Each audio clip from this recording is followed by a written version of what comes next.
தீனா உன்னை எங்கெல்லாம் தேடுறது? இங்கே பேர் உனக்கு பிடிச்ச மரவள்ளி கிழங்கு காலையில் வண்டியில் விற்றுட்டு வந்தாங்க, வாங்கிட்டேனே. பாத்தியா மரவள்ளி கிழங்கா? அது வேக வச்சு மிளகாத்தூள் போட்டு பெரட்டி கொடுக்கணும்ண்ணா, நல்லா இருக்குண்ணா, நல்லா சாப்பிடுவோண்ணா. அட என்னது, நான் எப்போ பாரு வேக வச்சு கொடு பெரட்டி கொடு அப்படின்னு சொல்லிட்டு நம்ம ஸ்டைல்லே கேட்குறேன்.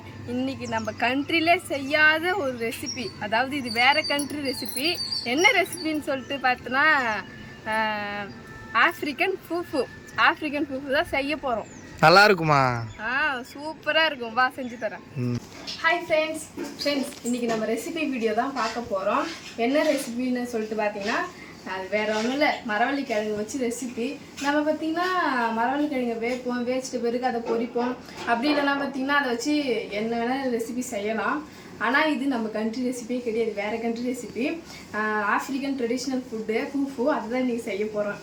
வாங்க இன்றைக்கி செஞ்சு எப்படி இருக்குன்னு டேஸ்ட்டு பார்த்து சொல்லலாம்.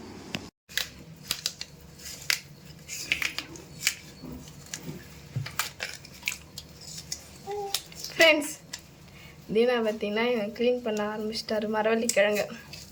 அவர் எல்லா பொருளும் க்ளீன் பண்ணுறதுல பெஸ்ட்டாக இருக்கிறாருப்பா, சூப்பராக இருக்குது. நல்ல வெள்ளையாக இருக்குல்ல. நம்ம வந்து மரவள்ளி கிழங்கு நல்லா க்ளீன் பண்ணியாச்சு. மரவள்ளி கிழங்குல நடுவில் நார் இருக்கு இல்லையா, அதையும் எடுத்துட்டோம். ஏன்னா இதை அரைக்க போகிறோம். அதனால் அரைச்ச உடனே மிக்சியில் போட்டு அரைச்ச உடனே ஃபூஃபு செய்ய வேண்டியது தான். நான் 2 மரவள்ளி கிழங்கு எக்ஸ்ட்ராவே எடுத்து வச்சுக்கினேன். ஏன்னா எனக்கு 1000 தான் நம்ம வேறு கண்ட்ரி டிஷ் செய்கிறதா இருந்தாலும் எனக்கு வந்து மரவள்ளி கிழங்க சுட்டு சாப்பிட்டா பிடிக்கும். வேக வச்சு கூட இல்லை, சுட்டு சாப்பிட்டா பிடிக்கும். அந்த அடுப்பில் வச்சு அப்போல்லாம் பார்த்திங்கன்னா அந்தமாரி தான் நிறைய பேர் சுட்டு சாப்பிடுவாங்க. எங்கள் தாத்தா பாட்டி அதெல்லாம் எனக்கு ரொம்ப பிடிக்கும் சுட்டு சாப்பிட்டா. அதனால 2 எடுத்து வச்சுக்கிட்டேன். சரிக்குண்ணா, ஃபூஃபு தொட்டுக்க சாம்பாரா சட்னியா? பாப்பா அவனுக்கு சாம்பார் வைக்கிறேன், சட்னி வைக்கிறேன், அதெல்லாம் கிடையாது. ஃபூஃபுக்கு வந்து அவங்க என்ன சாப்பிட்றாங்கன்னா, நம்ம களிக்கு சாப்பிட்றோம் பார்த்தியா, மீன் குழம்பு, அப்புறம் நான்வெஜ் ஐட்டம் தான், மீன் குழம்பு, கறி குழம்பு, மட்டன், சிக்கன், அது மாதிரி நம்ம களிக்கு சாப்பிட்ற மாதிரி.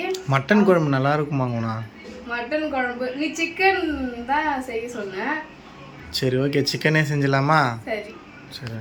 இந்த அளவுக்கு பார்த்தீங்கன்னா பதமாக அரிசி எடுத்துக்கணும், நல்லா நைஸாக, தெரியுதா? சின்ன சின்ன கட்டி கூட இல்லாமல் கை விட்டு தண்ணி விட்டு நல்லா அரிசி எடுத்துக்கணும். அரிசிட்ட பிறகு தேவையான அளவு உப்பு போட்டு வானல் வச்சு, எண்ணெய்லாம் ஊற்றக்கூடாது, இதை அப்படியே ஊற்றி நம்ம களி குழன்னு வரும் பற்றி அந்த பதத்துக்கு கிண்டணும். வா கிண்டலாம், எப்படி வருதுன்னு பார்க்கலாம். வா தீனா, கிண்ட ஆரம்பிச்சிட்டியா ஃபூஃபுவை? எப்படி இருக்கு? கஷ்டமாக இருக்கா? எவ்வளோ நேரம் கிண்டினாலும் கை விடாமல் கிண்டணும். இதுதான் இருக்கிட்டே கஷ்டமான ஒரு வேலை. ஏன்னா கை வலி எடுத்துக்கும் இது கிண்டுறதுக்குள்ளேயே. அந்த ஸ்ட்ரக்சர் வரத்துக்குள்ளேயே நீ கை வலியில் அவஸ்தைப்பட போகிற. அதனால தான் இந்த வேலையை நான் வாங்கிட்ட கொடுத்துட்டேன். சிக்கன் குழம்பு வைக்கிறது என் வேலை, ஓகேவா?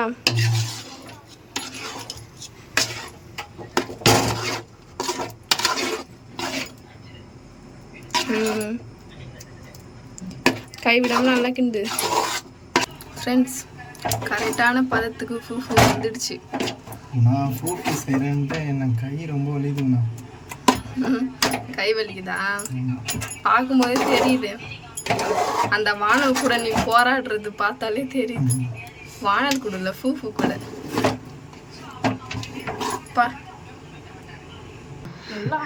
கையில வச்சு ஊதிட்டு இருக்க. பறக்குது சுட சுட ஃபூஃபு செஞ்சாச்சு. சிம்பிளான விஷயம் தான். உப்பு போட்டு நல்லா கை விடாம கிண்டணும். தீனா கிண்டன பார்த்துருப்பீங்க, அது மாதிரி தான் கிண்டணுமே. அவர் ரொம்ப கஷ்டப்பட்டாரு, வேர்த்து விறுவிறுத்து. இதுல என்ன ஒண்ணுன்னா கிண்டுறது மட்டும்தான் கஷ்டம், மற்றபடி எல்லாமே ஈஸி தான். கை வலி எடுத்துச்சு. நான் கூட ஹெல்ப் பண்ணல, அவர் தான் கிண்டாரு. ஏன்னா எனக்கு இன்னொரு வேலை இருக்கு. இதுக்கு வந்து சைட் டிஷ்ஷா சிக்கன் குழம்பு தான் வைக்க போகிறேன். இதுக்கு மட்டன் குழம்பும் வச்சு சாப்பிட்லாம், மீன் குழம்பும் வச்சு சாப்பிடலாம் தான் நினைக்கிறேன். ஆனால் இது அதிகமாக மட்டன் தான், நான்வெஜ் கூட, அது சிக்கன் மட்டன் அந்த மாதிரி கூட தான் சாப்பிட்றாங்க.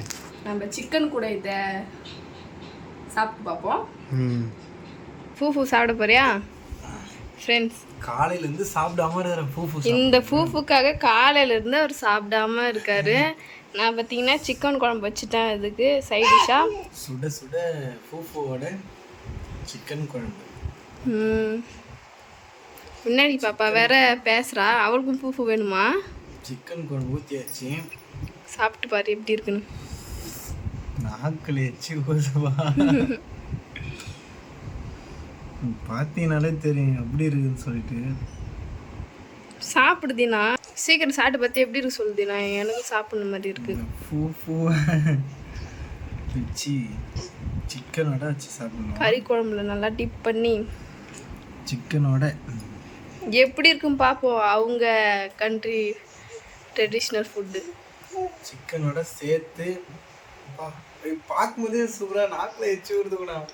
சாப்பிடுப்பா, அப்பதான் தெரியும். இவ்வளோ நாளாக எனக்கு இது மாதிரி செஞ்சு கொடுத்துருக்கலாம்ல. ஏன் நல்லா இருக்கா? செம்ம டேஸ்டாக இருக்குண்ணா. நம்ம ஊர் களியை விடவா சூப்பரா இருக்கு? ஐயோ செம்ம, அப்படியே ஒரு மாதிரி நைஸா, ரொம்ப அப்படியே நாக்குல பச்சோன்னே கரையுதா? ஸ்மூத்தா போகுது. தெரியும்பா, எச்சி ஊறுது எனக்கு. தெரியும் சூப்பரா இருக்கணும். ஆனா இதோட பாத்திரத்தை கழுவுறது தான் எனக்கு ரொம்ப கஷ்டமா இருக்கு. ஏன்னா நான்ஸ்டிக் தவால நம்ம செஞ்சோம்னா அது கொஞ்சம் ஈஸியா இருக்கும் கழுவ. அதே மாதிரி அது கிண்டும் போது கை வலிக்காது. நம்ம அந்த வானலில் செய்யவே கொஞ்சம் கஷ்டமா இருக்கு கழுவும். ஃப்ரெண்ட்ஸ், நீங்கள் இதை ட்ரை பண்ணுற மாதிரியா இருந்தால் நான்ஸ்டிக் தவால ட்ரை பண்ணுங்க, நல்லா இருக்கான் ஃப்ரெண்ட்ஸ். நீங்கள் ட்ரை பண்ணி சாப்பிட்டு பாருங்க எப்படி இருக்குன்னு. இதுக்காகவே தீனா பார்த்தீங்கன்னா காலையிலேருந்து மதியம் வரைக்குமே சாப்பிடல. இதுக்காக இப்படி பட்னி கடந்து இதை சாப்பிடணுமா தீனா? நீ 2 கிலோ பூ நானே சாப்பிடுவேன். 2 கிலோ மரவள்ளிக்கிழங்கு வாங்கிட்டு வந்து தீனா நீ 1000 சொல்லு, ஆனால் நம்ம ஊர் களிக்கு இது ஈடாகாது தீனா. அது வேற லெவல் டேஸ்ட். ஆனால் அது வந்து ஒருத்தவங்க டேஸ்ட் பொறுத்து. களி சாப்பிட்டவங்க ஃபுல்லாக இந்த பூ சாப்பிட்டாங்கன்னா களியை மறந்துடுவாங்க. களியை மறந்து அப்படிலாம் சொல்லாது, அது நம்ம பாரம்பரியம். அது மட்டும் இல்லை, இன்னும் இதுவே இந்த பூவை மட்டன் குழம்போட நல்லா கட்டியாக இந்த மட்டன் குழம்போட வச்சு மட்டனை வச்சு சாப்பிட்டோன்னா அது வேற லெவலில் டேஸ்ட்டாக இருக்கும். சிக்கன் குழம்புக்கே எப்படி இருக்குன்னா அப்போ மட்டன் குழம்புக்கு எப்படி இருக்கும்? கண்டிப்பாக அடுத்த மட்டன் குழம்பு வச்சு டேஸ்ட் பண்ணுறோம். சரி, நான் டேஸ்ட் பார்த்துட்டு எப்படி இருக்குன்னு சொல்கிறேன். நீ வந்து கரெக்டாக சொல்வியான்னு தெரியல.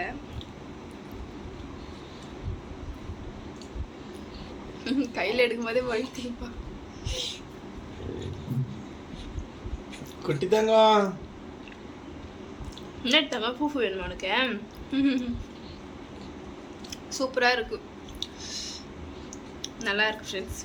ட்ரை பண்ணி பாருங்க, ரொம்ப நல்லா இருக்கு. ஆனால் எதிர்பார்க்கல நான் இப்படி வரும்னு சொல்லிட்டு. நான் வந்து மட்டன் குழம்பு வச்சா இன்னும் நல்லாவே டேஸ்ட் வரும். நீ மட்டன் குழம்புல இரு, சிக்கன் அல்டிமேட்டாக இருக்கு. மட்டன் குழம்பு உங்களுக்கு பிடிக்குன்னா அதையும் வச்சு ட்ரை பண்ணி பாருங்க. ஆக மொத்தத்தில் பூக்கு நான்வெஜ் வச்சு சாப்பிட்டா நல்லா இருக்கும்.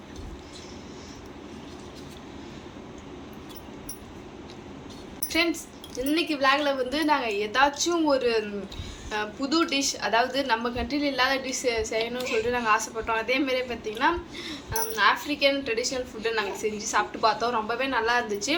அது மட்டும் இல்லை, இது வந்து ஒரு டைமில் ட்ரெண்டிங்காக போன ஒரு ஃபுட்டுன்னே சொல்லலாம். அது நாங்கள் இப்போ தான் செய்கிறோம், செஞ்சு பார்த்தோம், ரொம்ப நல்லா இருக்குது. நீங்களும் வீட்டில் ட்ரை பண்ணி பார்த்துட்டு எப்படி இருக்குன்னு கமெண்ட் பாக்ஸில் கமெண்ட் பண்ணுங்கள். தீனாக்கும் பார்த்தீங்கன்னா பூ ரொம்ப பிடிச்சிருக்கு. அதுவும் அவருக்கு களியை விட பூ தான் பிடிச்சிருக்கான். நம்ம நாட்டு களியே அவர் மறந்துட்டார். நல்லா இருக்குது ஃப்ரெண்ட்ஸ். அவ்வளோதான் ஃப்ரெண்ட்ஸ், இந்த விளாக் உங்களுக்கு பிடிச்சிருந்தா லைக் பண்ணுங்கள், ஷேர் பண்ணுங்கள், கமெண்ட் பண்ணுங்கள். மறக்காமல் தீனா குணா கப்புள்ஸ் யூடியூப் சேனலில் சப்ஸ்கிரைப் பண்ணியிருக்கேன். இது வரைக்கும் சப்ஸ்கிரைப் பண்ணாமல் பார்க்குறவங்க, புதுசாக பார்க்குறவங்க சப்ஸ்கிரைப் பண்ணிவிட்டு பாருங்கள் ஃப்ரெண்ட்ஸ். பாய்.